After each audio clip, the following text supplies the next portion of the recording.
Coming up on Primetime Politics Weekend, walking the path towards reconciliation. As Canada marks the second annual National Day for Truth and Reconciliation, we ask the question, where are we as a country? The time has come for us to move from being survivors to thrivers. Coming up, we'll hear from the National Chief for the Assembly of First Nations and from the President of the Métis National Council. But let's be honest, do you want to stay in that uncomfortable zone, or you want to be a proactive person, a change maker like we say in English?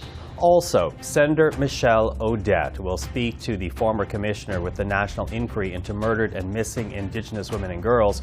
We'll hear about who and what she is holding in her heart in marking the day. We ask all Canadians to at least lend their ears to what survivors have to say. And also ahead, the Crown Indigenous Relations Minister Mark Miller. This is Primetime Politics Weekend.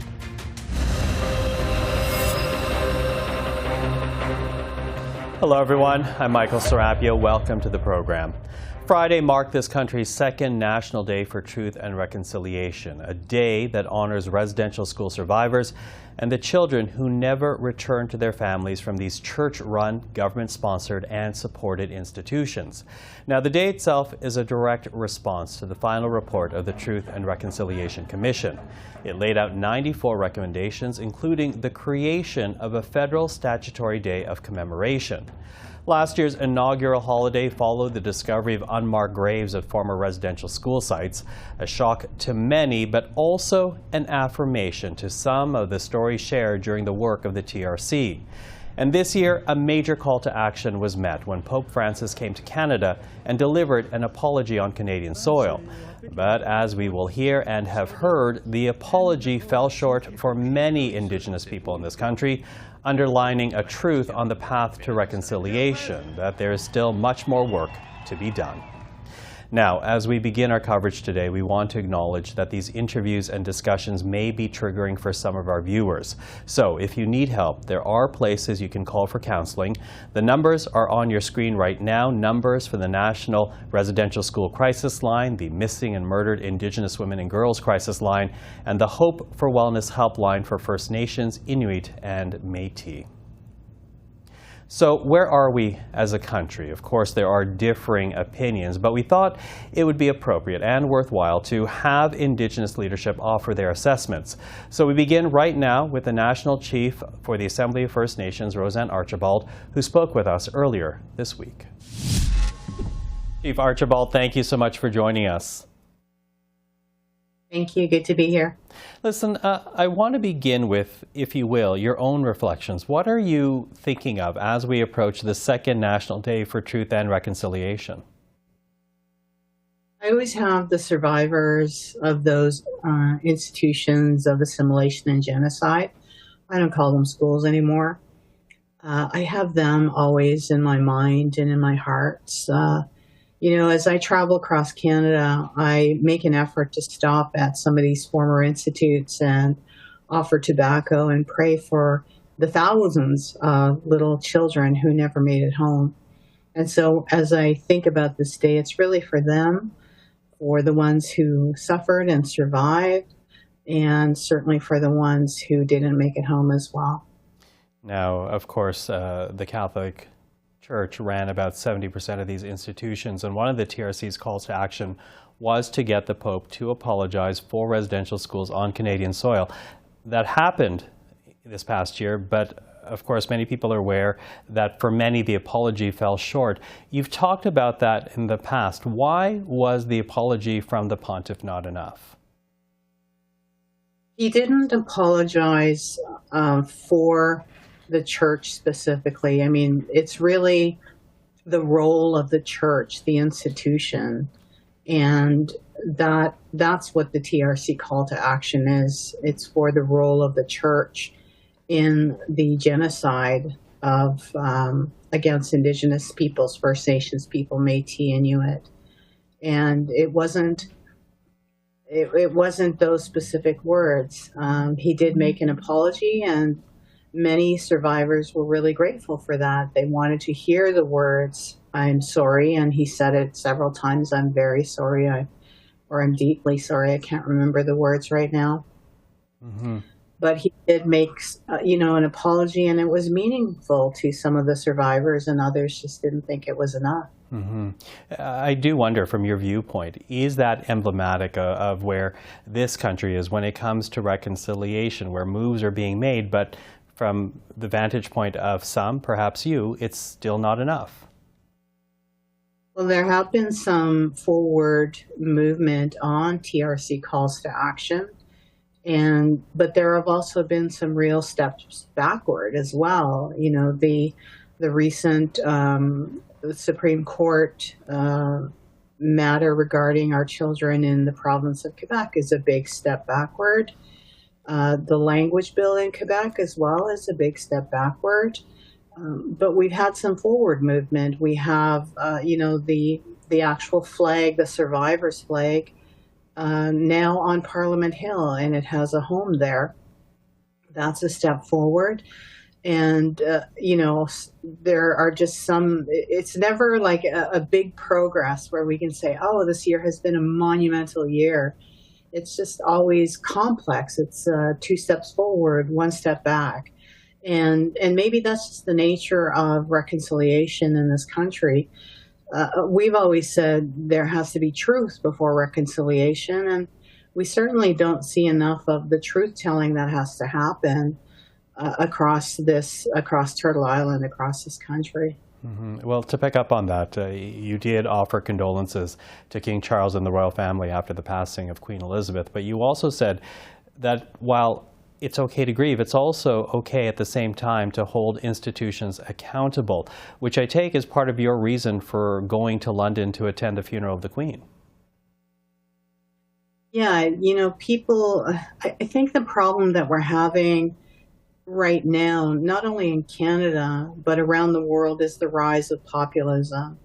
And populism really wants us to believe that the world is black and white, that we're either good or evil, that there isn't any, shades of gray, and that we can't hold 2 spaces at once. We can, offer condolences and be respectful of a mourning period, but also say to the Crown, you participated in genocide, you upheld genocide. Colonization has been particularly destructive to First Nation families and communities, and we have to be able to hold these 2 spaces and have these kinds of complex conversations around reconciliation. And, and that's what I would say this year is about, is like, we really have to have these complicated conversations that aren't black and white, that people can begin to see the nuances of the existence of First Nations people and what we deal with on a daily basis and have been dealing with for hundreds of years. What would you like then from the political leadership in this country to essentially keep in mind on the National Day for Truth and Reconciliation, thinking about where we are, the path we have taken to get here, and the path forward? What would you like politicians to keep in mind? It's important for us to accelerate the TRC calls to action. Governments, whether it's federal, provincial, municipal, other partners that are mentioned in the TRC report, have to find a way to accelerate this work. At this stage, we did a report card on what's been happening with the TRC calls to action. And at the rate we're at, it will take 40 years to implement all of the TRC calls to action, and that's just not acceptable. And so governments and partners have to figure out the path forward with us. And we talked about this, when I was elected, we're always talking about the healing path forward and how we can rebuild First Nation communities and have healing not only for our survivors and our intergenerational trauma survivors, but for all Canadians, for people who have become very empathetic and supportive of First Nation issues. It's time for us to work together to fulfill all of those calls to action. And before I let you go, you mentioned Canadians who are not in political leadership. What is your call for any non-Indigenous person in this country? What is your call on this second day, the second annual National Day of Truth and Reconciliation? There is a small handbook on the TRC calls to action that they can likely get a copy of through either the Government of Canada or the Centre for Truth and Reconciliation. And I would urge all Canadians to read all of the 94 calls to action. And I would also urge Canadians to call their MPs, their MPPs, their MLAs, their mayors, their council members, and say, what are you doing about reconciliation in this country or in this town or in this province? And I want to see more. I want us to have truth and reconciliation and have that healing, not only for First Nations people, but for all families, because that's what these unmarked graves have done in this country. It's awakened people to the idea that every child matters, that they can really understand, the losses of children, because everybody loves their children, everybody loves their grandchildren. And that's what I think we have to really begin to focus on. Chief Archibald, really appreciate our conversation today. Thank you. Thank you.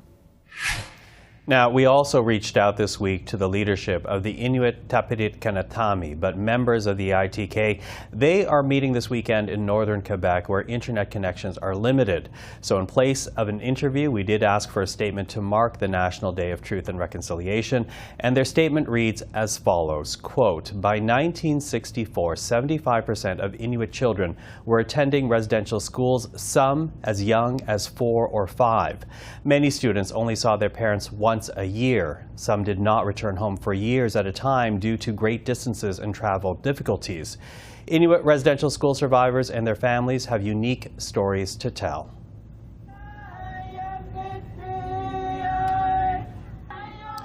Now, the statement goes on to say, because of our experiences and intergenerational trauma, we feel an urgency to restore what was taken from our families and communities.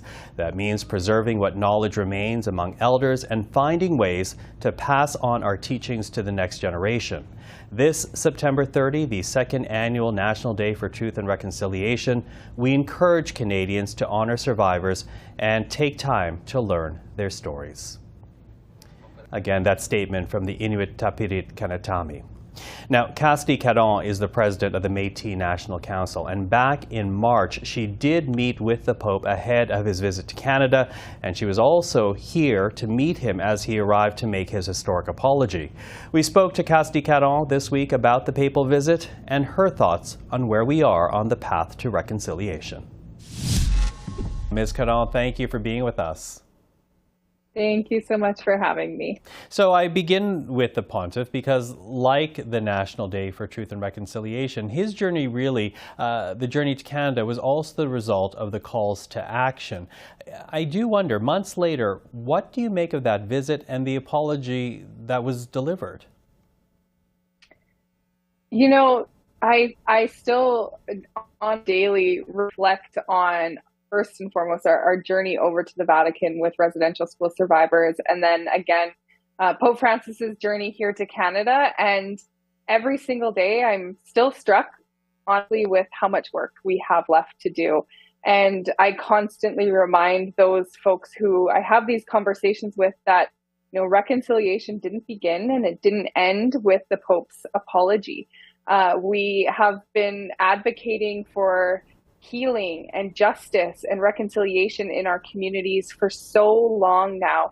And, a simple apology, some words, it was meaningful to many survivors, but there's still an incredible amount of work to do within our communities. And we have a long journey ahead of us. And I believe that reconciliation doesn't really have an end point, that it is a journey, and that we will be working in this journey, these relationships for lifetime.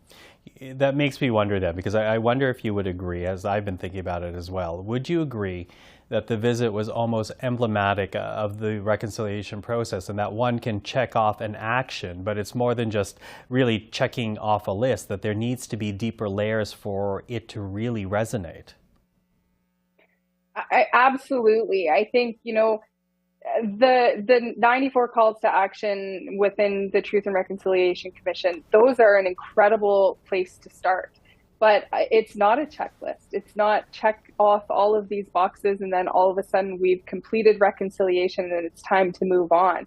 I think that it's so important to constantly reassess and reevaluate our priorities within the Métis Nation, reassess what reconciliation means to our survivors, to our elders, to our young people, to community members, and constantly understand what it means. What does reconciliation mean? And so I don't believe that by just checking the box that it ends here. I think, we need to continuously find out what reconciliation means to our communities and then pursue those pathways.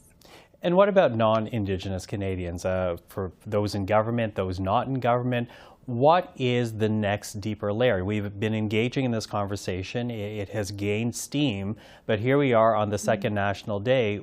Where should non-Indigenous Canadians be looking to next, do you think? There's so much. I really do think in this last year and a half, that at the year and a half mark coming from the discovery, the uncovery of the 215 unmarked graves in Kamloops, there's been an incredible energy that has been building across this country. Conversations about Canada's true history, talking about the truth before reconciliation, those conversations across Canada, but also across the globe. Those conversations are critically important to have so that people have the awareness of what this true history is, because we can't know where we're going if we don't know where we've come from. I love the calls to action in the Truth and Reconciliation Commission report because they are very specific about who they are calling upon to create these changes. And, a lot of them calling for the creation of systemic change, which is needed.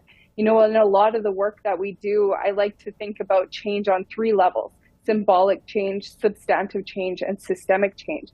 And until we get to systemic change in this country, we still will face these tragedies, these crises, these human rights abuses that Indigenous communities still continue to face today. And so there's a role for everybody. There's a role for Canadians to play in understanding that history, understanding the role that they can play in creating systemic change, and really just trying to make this country a better place for everybody to live. Cassidy Caron, always so good to hear from you. Thank you for that. Thank you so much.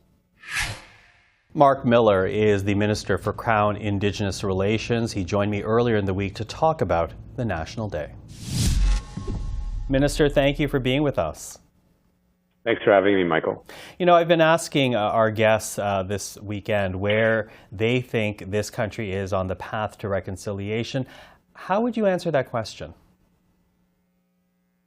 In a couple of ways. In the last 3 years as a minister, 2 years during a global pandemic, you've seen a lot of things move in real time.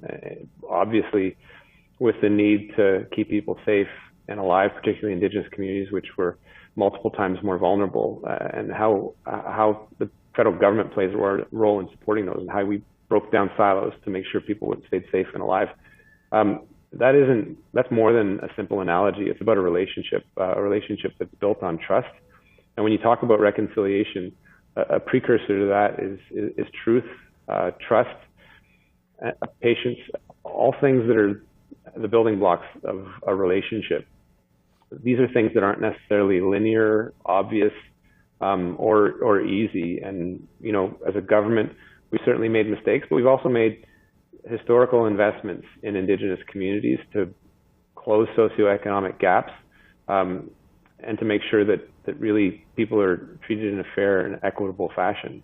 In order to do that and despite really investments that are significant in education, infrastructure, housing, all things that have been highlighted by report upon report, none of this can be done without recognition of a relationship that has to be built on trust, which is often thin and often been broken by the government of Canada. So that recognition is important so that you can move to the next stage and continue to document and walk that path forward in that spirit of partnership. And too often things are decided by Ottawa, and if there's anything to learn by the pandemic is Indigenous communities, with the support of Ottawa, were able to protect their own in a better way than we could have done from an armchair. Can I jump in Ottawa? So yeah, let me jump in there. That's important to me. Yeah, let me jump in there though, because I think it is important that you said that mistakes have been made. What mistakes are you talking about? How have you learned from those mistakes? Well, we did set a very ambitious agenda, and I do give a tremendous amount of credit to the Prime Minister, for example, when it comes to boiled water advisories, to say enough is enough, it ends here. And I think that was a shot to the civil service, to all those that live and work for the government of Canada, to say you're going to get the financial resources to go out and work with communities and make sure that this ends. And with that kind of instructions, we've been able to lift close to 80% of the boiled water advisories with the work from communities in order to do that. But certainly along the way, I think we've underestimated needs inside of communities and needs that are connected and priorities of communities as we work and engage with them. We don't lift those water advisories, communities do, and we don't tell them when and how to do them. So we also have to respect that pace and respect that there are things, for example, when you connect a water system to a 50-year-old school, the community is in their right to say, well, we need a new school. And you may say, well, that isn't necessarily connected to long-term water advisory, but it sure as hell is. And so those are realizations that we've had to make, work in that spirit of respect with communities. It hasn't gone perfectly, but I think we've been able to reorient things and make significant investments in operations and maintenance of systems, building community members up so they advance chemistry and math so they can operate those systems, as well as make historical litigation that has been brought against us stop at the negotiation table, as opposed to advancing to courtrooms, which are not conducive to reconciliation. You use the word pace, and that brings me to my next point here, because I did speak to Roseanne Archibald, and she was expressing some frustration when it comes to the pace at which the calls to action of the TRC are being met. She says that at this rate it will be about 40 years before the calls to action are actually fulfilled. What do you say to that kind of frustration as we really focus back once again to the National Day? What do you say to the frustration amongst those who believe that the calls to action need to be met much quicker than they are currently? Well, it's entirely understandable. And I'm not making excuses for it, but clearly during the pandemic, priorities did reorient to keep people safe and alive. It doesn't mean we couldn't walk and chew gum and move forward on a number of things, like the National Council on Reconciliation that is now at third reading, and will have an independent body that will be able to assess the pace as well as the answers to the calls to action, including elements that don't fall within the Government of Canada's purview, for example, the papal apology this summer.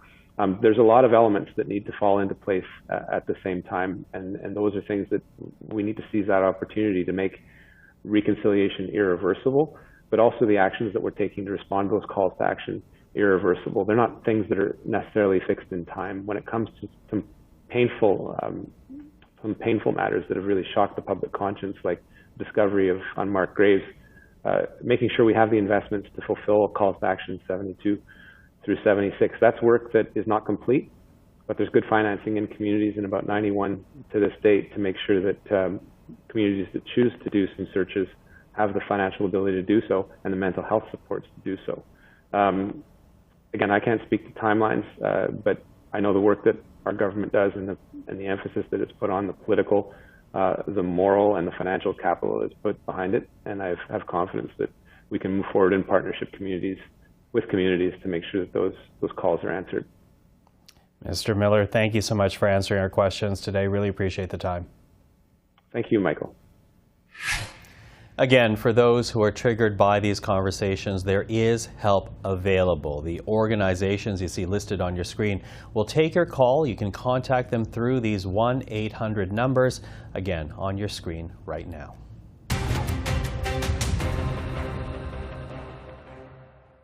absolute first responsibility of a government is to protect the safety of its citizens. That is non-negotiable. Everything that needs to be done in the context of public health or public safety emergencies to protect the safety of people needs to be done by a responsible government. The second thing is that we have learned over the last 2 years and a half the type of measures that can work and the type of measures that do work but need to be to come to an end, and as we are announcing today. And we will therefore leave open all possible options when it comes to protecting the safety of Canadians in a world, in a COVID-19 world, which in particular we know has been generating all sorts of surprises over the last 2 years and a half. So we need to be prepared. We'll be prepared. Obviously, we have no hope to reintroduce some of these measures, but if we need to protect the safety of Canadians, we will have to. And that was the Health Minister, Jean-Yves Duclos, from earlier this week, announcing what was widely speculated, that the federal government would drop border restrictions as of this weekend. Now, that means no more mandatory vaccines to come to Canada, no more random testing upon arrival, and no need for the ArriveCan app if you'd rather not use it. For the health perspective on this, we did speak earlier this week to Earl Brown, an immunologist and virologist from the University of Ottawa. Professor Brown, thank you for joining us today.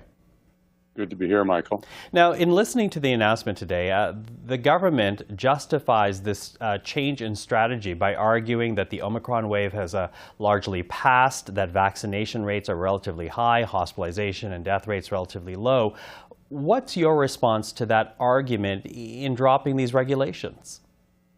Well, these regulations were put in to protect Canadians, and it was largely a position to look at our border, to harden our border, to detect viruses in people who possibly might have brought it in through infections. So we're late in the pandemic. Are we over it? Are we almost over it? We can argue a little bit, but we're nearing the end of it, hopefully. And we've gone through 7 waves now, and most of us are vaccinated. The burden on the healthcare system is lessening. We still have 4,000 to 5,000 people in hospital. It's not gone away, but we're handling it. With vaccination, the seriousness of the disease for most Canadians is comparable to the risk we have with other infections we deal with year in and year out. Mm-hmm. So you're comfortable with this dropping of regulations, this ending of the order in council? Well, yes. So border restrictions are largely pretty ineffective at keeping viruses out of your country. That being said, there's also a surveillance aspect. Do you see certain people are infected in the first variant, say, possibly coming in? So there's some value to it, but that value decreases with time.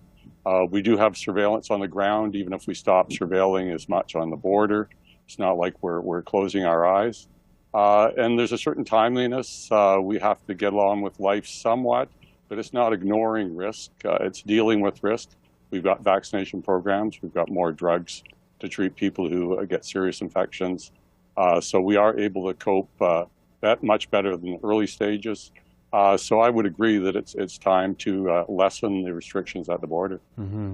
Now, in addition, and I think this was the part that was up for debate last week, was whether or not the government would also add to it an end to the requirement of wearing a mask while on a plane or on a train. What do you think of the masking regulations being dropped in those instances? Well, I think it goes hand in hand with just the lessening of the burden of the disease on Canadians. But that being said, a mask is a fairly convenient way of decreasing spread of infection, especially in closed places. So whereas the government may not mandate it now, they're still recommending it. And I wholeheartedly endorse that if you're with many people, especially if you're at high risk, use your protections. A mask is still very good at decreasing the rate of infection. Mm-hmm. Can you help explain something, though? Because on the one hand, we hear this great chorus of people saying that, you know, the numbers are improving, vaccination rates are up, and therefore we can drop this order in council. But on the other side, there are those that push back or at least have a question as to the numbers, because we were told that there would be an increase in infections in the fall, and we're really just starting the autumn now. Is it too early to be dropping this order in council if we are expecting the numbers to go up in the coming weeks? Well, that's an interesting point. And yeah, we're entering the winter. That's always a respiratory virus infection season. And so we've got our flus and our RSVs and other viruses. We also have COVID-19 in the mix now. So it will be pushing against us as those other infections are. And we are in fairly decent shape to deal with that in that 85% of Canadians have 2 doses, which keeps you out of the hospital somewhat, but won't protect you against infection. Lots of people have 3 and 4 doses, which is better at stopping you getting infected in the first place. So we do have a certain amount of immunity in the population. We've got medicines and treatments. So yes, we're coming into cold and flu season. COVID's in there too. It may be a fairly busy season because we've had 2 years of people not getting those infections. Therefore, we're not carrying on the antibodies, recurrent infections. So it may be a pretty active flu, COVID-19, and respiratory virus season. The hospitals are getting back to normal-ish, though they're under stress. I think at some point you have to decrease restrictions if they don't give you enough value. And right now, they're not detecting enough infections at the border to say it's worth keeping doing that to protect Canadians. We'll still be looking at the virus in the country, looking at variants. The virus continues to vary. There's a new variant that's increasing in Europe and elsewhere. It's a sublineage of Omicron BA4, but it acts much like that virus, so maybe a bit more of the same.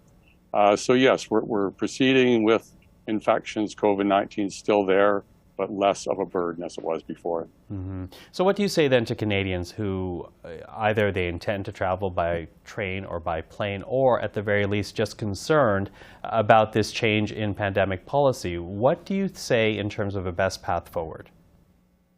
Well, I'm saying for those who are going to travel by plane or train, before you were mandated by the government to mask and have a vaccine, I would recommend you still have both of those going forward, but it's your personal decision as to whether you board with a vaccine acquired previously or whether you wear a mask. And I would encourage people to wear a mask because we just talked about the fact we're going to enter the winter season where all sorts of respiratory viruses transmit.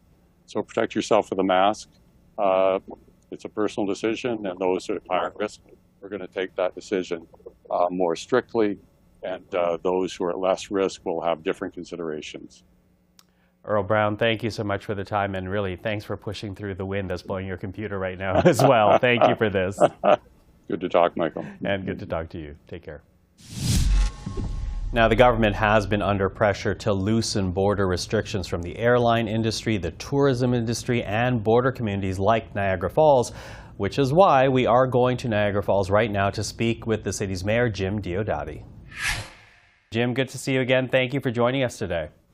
Thanks for having me, Michael. Listen, I want to begin with your reaction. This is something that you wanted, a loosening of border restrictions. Are you happy to get past this phase of the pandemic strategy? We absolutely are. We're very grateful. I mean, clearly, I wish it had happened before the tourism season, but just the same, we're grateful that it happened. We always said we'd follow the science. We were supportive of the measures when they were first put in place, and we know that the time came when they didn't make any sense, and I'm glad that we're finally moving forward. Moving forward, as you say, it's going to come to an end on Saturday. Do you expect to see an immediate impact with the loosening of those restrictions? Yes and no. So yeah, there's been a lot of people waiting with bated breath, but part of the problem now, though, is the message is out there that we're closed. And that's been the message that's been reinforced over and over through word of mouth and through media. And that's my big concern, the long-term negative residual impact of people believing that we're essentially closed here. So my suggestion was we need to have a grand reopening of Canada. Get the Prime Minister and the Premiers together, cut a huge ribbon, roll out a symbolic red carpet, backed by a big media advertising campaign to let the other markets know, specifically the U.S., that once again we are open for their business. Now, of course, the federal government has been highly criticized by some circles for keeping the restrictions for as long as they did. But there was a call to tighten borders to make sure COVID and its variants were not imported to this country, in particular during the early days of the pandemic. Do you think the regulations served any good, or where do you think it changed? You know, I think in the beginning it gave us a sense of comfort And I think we didn't know what we were dealing with, and we were learning. This was new for all of us. So we did support it. I can tell you in the tourist industry, we followed through on all COVID protocols, and we all agreed we'd follow the science as it evolved because we learned a lot during this process. So in the beginning, it seemed to make a lot of sense, but then we hit a point where we realized 99% of spread was within the community. It wasn't across the border. And at that point, I think we needed to maybe follow suit with what they were doing in other parts of the world, like Europe and New Zealand, and open up our borders, because the collateral damage has been border towns, tourism, the tourism industry just devastated. And for us to rebound, we need to get back in the game as soon as possible. Back in the game, and as you say, you want this grand opening. But they really are, and I don't have to tell you this, two stories when it comes to Niagara Falls. One is the tourism trade, and the other are the everyday lives of residents in your city. How will that change now that these restrictions are going to be loosened? So that's a great question. I'm glad you brought that up. And a lot of people don't understand. For people that live on a border town like in Niagara Falls, we call it going over the river. And I know they say the same thing in Windsor. So we go over the river into Niagara Falls, New York. And we see it just as another part of town, one big city divided by a border. So for us, it's nothing to shoot across to visit some family or friends, pick up some groceries, maybe gas, go for dinner. It's just what we do like any other town going across town. And it specifically targeted, it seemed, a lot of seniors. And I'm overgeneralizing here, but seniors by and large are not as tech savvy as younger. And I can tell you my dad's a great example. My dad's 80, he's got a flip phone. He doesn't have a smartphone. He doesn't use a computer. So guys like my dad, they were stuck. They could not cross the border. And my mom and dad, every Thursday, that's what they do. They go over the river, they go shopping, they go out for dinner, and they come back. And that's what a lot of people do. So a lot of them have been split from family and friends, missed important dates like funerals and weddings. So I can tell you, those people are so happy. They're jumping for joy that we can go back to the way it used to be on the border. Yep, as of Saturday. Jim Diodati, thank you for this. Really appreciate the time today. Thanks for having me, Michael. You're very welcome. Pierre Poilievre began the week responding to a disturbing comment that was made about his wife. Posted on social media, it came from a man described as the de facto leader of the extreme right-wing group Diagolon. And in response, here's a bit of what the Conservative leader wrote on Twitter. Quote, "This weekend, I became aware of disgusting comments made by Jeremy Mackenzie and another man where they discuss sexually assaulting my wife. These men are dirtbags. Frankly, like most Canadians until about a month ago, I had never heard of Diagolon and these losers. They are all," says Mr. Poilievre, "odious." Now, he did go on to say that he has referred these comments to the RCMP. And while he can be called names and have his ideas protested, Poilievre says he will not accept threats against his life nor that of his family. The Public Safety Minister was asked about the threats made against Anaïda Poilievre. Take a listen to what we heard from Marco Mendicino. Quite frankly, this is consistent with the pattern in a rise of hateful, misogynistic language which we are seeing increasingly published online. I believe very firmly that this is not a partisan matter. It shouldn't matter whether or not you're a member of the Liberal Party or the Conservative Party or any other party for that matter. I think all parliamentarians need to be united in condemning this language. Our government's record is very clear that we want our politics to be inclusive of robust debate, but that there should always be civility within it. And I think it's important that we continue to adhere to that value. To talk about this, we're now joined by Heather Schofield, the Ottawa Bureau Chief and an economics columnist for the Toronto Star. And along for us this weekend is Sarah Ritchie, a national politics reporter for the Canadian Press. Hello to the two of you. Hello. Good morning. Hello. Listen, before we begin, I think it's important to acknowledge that Mackenzie was arrested this past week, but it was on different charges altogether. But on the topic at hand, I'm going to get you to start us off, Sarah, because it is disturbing that these kind of threats continue to happen. Yeah, it's disgusting. Listening to that, I had to listen to it to report on it. It's just absolutely vile commentary to make about another person. I can't, for the life of me, understand how we got to a point where this kind of thing seems so commonplace. As a journalist, as a female journalist who's been on television for the better part of the last decade, it doesn't surprise me, because the kind of vitriol that we see in our own work is, pretty similar to what politicians see on a regular basis. And it's horrifying that happens. I think that there's a level of accessibility that people have just not had in the past to their politicians, to public figures like journalists, that they feel they can, just reach out to them and say whatever they want. But it's really horrifying to see. And I just don't understand how we got to this place. And I wish I had a clear answer for how we get out of this position we're in, where people are making this kind of commentary. Yeah, Heather, I think people feel very stuck around these types of conversations because, to echo what Sarah said, people don't know how to make their way through these new woods. But I think it is important to note that the target of this alleged threat is a woman, is a Latina, because, again, it's Polyev who is responding. But the comments were directed and were about his wife. Yeah, so we are, grappling every day in our newsrooms, and every day we see it in the House of Commons and in political discourse as well. Like, how do we deal with misogyny and racism online, and exacerbated to the point where it's actually spilling out off of social media and into real life. And I don't want to even diminish the effect of social media. The words hurt too in a big way. But it's a very, very difficult conversation to have, and I think that there's, in real time, we're looking at how to, in newsrooms, we're looking at how to deal with it. Do we take it broadly? Do we write about it a lot? Do we deal with it internally? Do we just ignore it and let it go? Do we give them a platform? And then in the political sphere, they're going to have to deal with it imminently too. So the government has been looking for a very long time at online harms legislation. They've gone back to the drawing board a few times to try to figure out how on earth to do this. How do you make sure that dangerous and nasty people are not, spreading their toxicity online without curtailing free speech? And that's a debate. It's very fraught, and it'll be interesting to see. Maybe Pierre Poilievre, with his statement here, suggests that maybe he's had a little bit of an epiphany because it's hit him so close. Will that actually change the Conservative stance to how they deal with online harms in the House of Commons? I would be surprised to see that. They are very much against any kind of legislation that hampers the internet.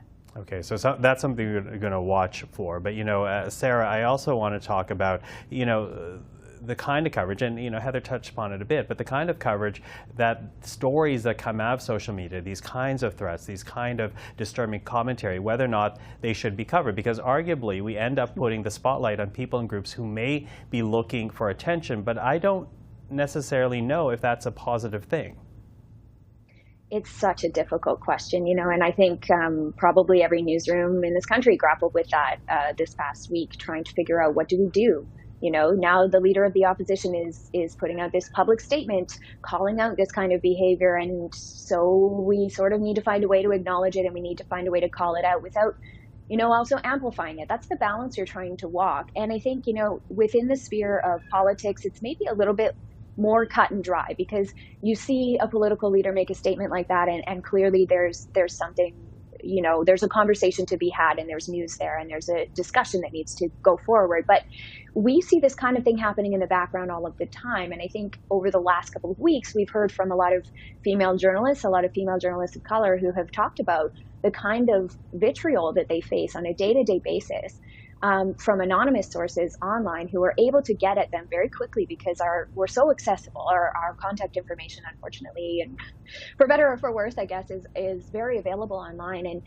And that's a conversation that we haven't really had in public before. I think that journalists have been very hesitant to make themselves the story and to let people in on just how difficult that is. And I think politicians do the same thing. I've heard from a lot of female politicians who say this isn't new. This is the kind of thing that we hear all the time. We've gotten these letters, this goes back to many decades ago. It goes back to generations ago when women were very new, and it just hasn't changed. And unfortunately, perhaps our desire to not give it a bigger platform than it deserves means that the general public doesn't understand just how much this is happening. You know, you talked a bit about the legislative attempts, Heather. I'm actually wondering about just plain actions. Is there something that our political leaders, our social leaders can do to perhaps turn down the volume? Could there be some type of action that has a trickle-down effect that basically make this type of conversation forbidden or unwelcomed to be used amongst people who go out and vote and support political parties? Absolutely, I think there is, and for that reason, I mean, when Pierre Poilievre came out with his statement this week, I mean, my immediate thought was, okay, is this what it takes to get him to denounce that kind of behavior, which is discouraging. But okay, all the other political leaders immediately said, yes, absolutely, we should not accept this kind of discourse. We should not accept this kind of, these comments are completely inappropriate and horrible. And so they were quick to rush out there and say, yeah, like, no, we can't. This is just not acceptable. And that's a start, I would say. That is some progress that we have all the political leaders out there just drawing a line and saying absolutely not. And so from a journalism point of view, I mean, there have been a few media organizations, including the Toronto Star, that have gone to talk to the ministers involved and the police as well, and with the hopes that they can actually take some concrete action, and we're still hoping for that there. And that kind of, again, takes it a little bit out of away from us having to deal with it on the front lines and make ourselves the story, which is always uncomfortable, in the hopes that something can be done more broadly. 30 seconds here, Sarah, your thought on that, about how politicians might, or leaders might change their behavior to have some type of trickle-down effect? I think when I read Pierre Poilievre's statement, it was blunt. It was very colloquial. I understand who he was trying to reach and who he was trying to speak to, but I was a little bit surprised to see the leader of the opposition call a group of people losers and dirtbags, and I'm not sure that elevates the conversation. I'm not sure it elevates the discourse. I'm not sure that it builds any sort of, I'm not suggesting that he ought to welcome people who've said such horrible things, but there's a group of people listening to this, and where does that leave this group of people if they've already felt marginalized? For the opposition leader, the Prime Minister has made little cracks at this group of people. I think about his statement that he made on Canada Day about James Topp, and making a joke about how, Terry Fox was a real hero who walked across Canada. This kind of thing doesn't do anything to actually heal these wounds that seem to be coming out. Not to say that there's necessarily a way to do that with everybody, but I just don't think it elevates the discourse. And it's disappointing to see, in the House of Commons, it's disappointing to hear that kind of thing lobbed back and forth in debate. And it's disappointing to see from a political leader as well. Things to consider. Heather Scoffield, Sarah Ritchie, thank you so much for the conversation this weekend. Appreciate the time. Thank you. Thanks.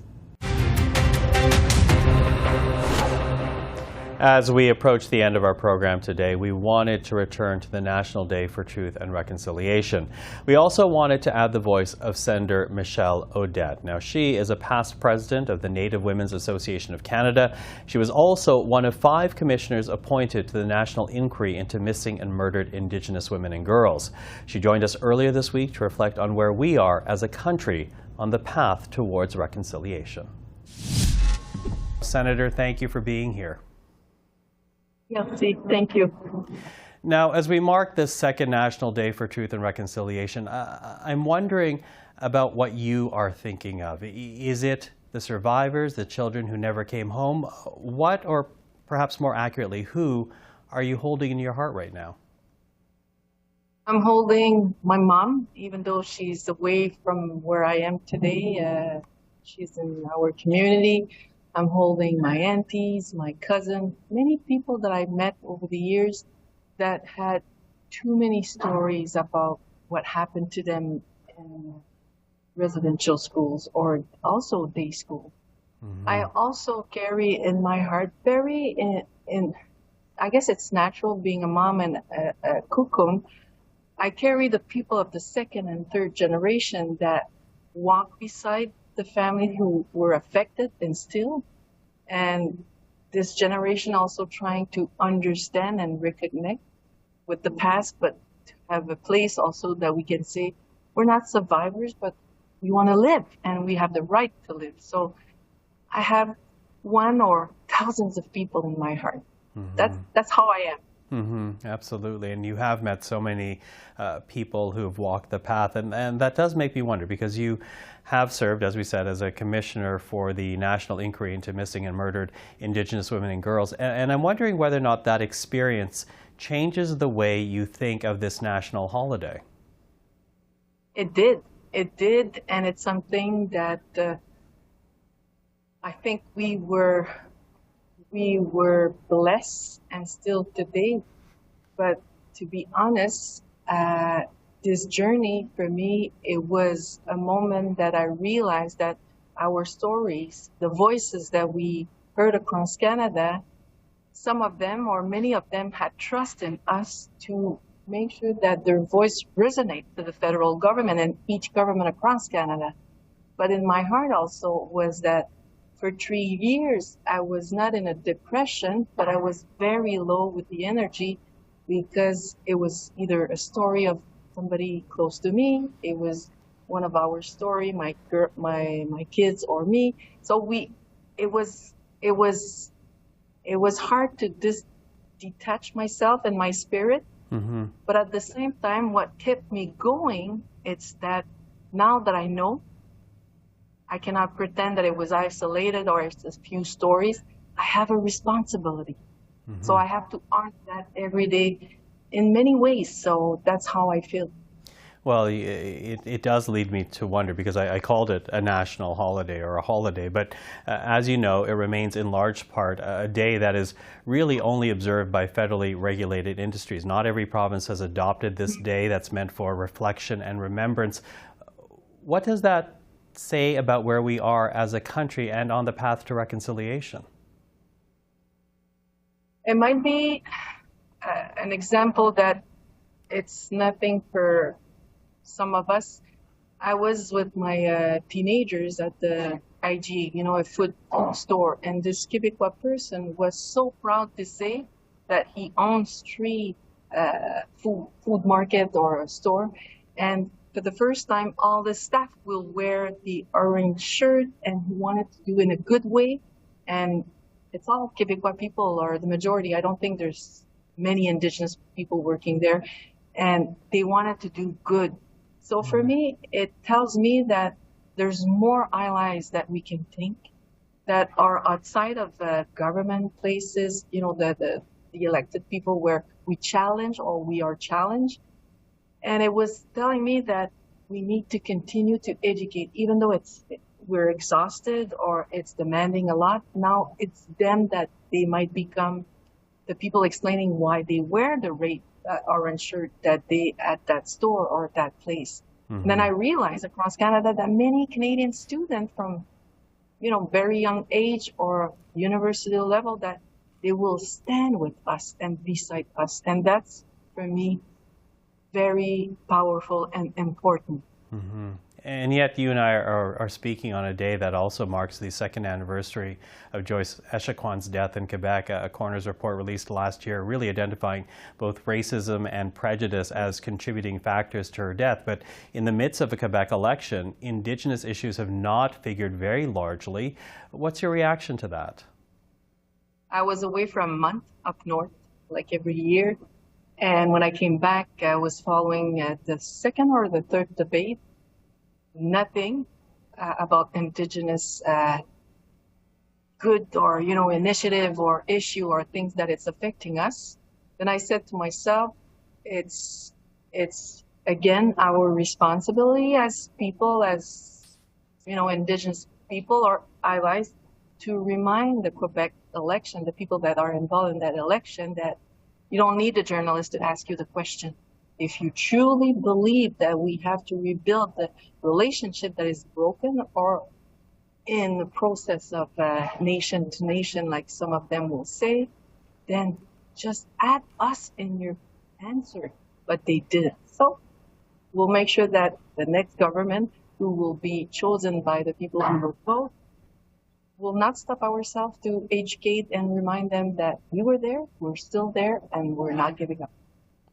Senator Michelle Odette, thank you so much for the time today. Thank you. On Monday, CPAC will have special coverage of the Quebec vote, and on that evening, we'll find out who will form the next provincial government. But given the lead François Legault and his Coalition Avenir Québec have had in the polls, perhaps the real race to watch is the one for official opposition. With more on this last weekend of campaigning, here is CPAC's Catherine Lafrance.